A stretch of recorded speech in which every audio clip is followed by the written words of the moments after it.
राज्यात भाजपच नंबर 1 चा पक्ष असणार. किमान 27 महापालिकेमध्ये महायुतीच्या तिन्ही पक्षाच्या एकाचा महापौर होईल. मुख्यमंत्री फडणवीसांकडून विश्वास व्यक्त. मुंबईत जन्माला आल्याशिवाय इथले प्रश्न कळत नाहीत. देवेंद्र फडणवीस नागपूरचे. बाहेरच्या नेत्यांना वाटतं इथे प्रॉब्लेमच नाहीत. राज ठाकरेंचं विधान. मी सर्टिफाईड नागपूरकर. काही मुंबईला जन्माला येऊन म्हातारे झाले तरी विकास करू शकले नाहीत. मुख्यमंत्री फडणवीसांची राज ठाकरेंसह उद्धव ठाकरेंवर टीका. अजित पवारांविरोधातले बैलगाडीवर पुरावे आता का देत नाहीत? राज ठाकरेंचा भाजपला सवाल. तर हा आमचा नाही, महाराष्ट्राच्या अस्तित्वाचा प्रश्न. राज ठाकरेंचं वक्तव्य.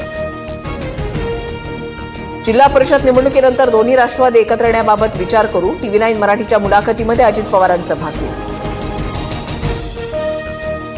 हिंदू संस्कृती सांगते कुटुंब म्हणून एकत्र राहिलं पाहिजे, मात्र उद्या काय होईल हे आज सांगता येणार नाही. पिंपरी चिंचवडमधील दोन्ही राष्ट्रवादीच्या संयुक्त सभेत रोहित पवारांचं सूचक विधान. मनसे अध्यक्ष राज ठाकरेंचा डोंबिवलीमध्ये प्रचार दौरा. प्रभाग क्रमांक 27 मधील ठाकरे बंधूंच्या उमेदवाराच्या निवडणूक कार्यालयाचं उद्घाटन.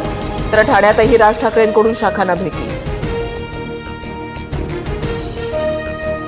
डोंबिवलीमध्ये ठाकरेंच्या शिवसेनेला धक्का. पॅनल क्रमांक 30D मधील उमेदवार रामचंद्र माने शिंदेंच्या शिवसेनेत. श्रीकांत शिंदेंच्या उपस्थितीमध्ये पक्षप्रवेश.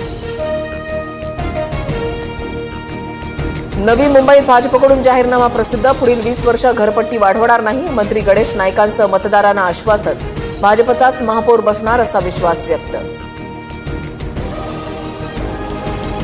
अर्ज फेटाळलेल्या उमेदवारांना मुंबई उच्च न्यायालयाचा दिलासा. निवडणूक अधिकाऱ्यांच्या कारभाराच्या विरोधात याचिकेवर शुक्रवारी सुनावणी निश्चित. बाद ठरवलेले अर्ज पुन्हा स्वीकारले जावेत अशी मागणी.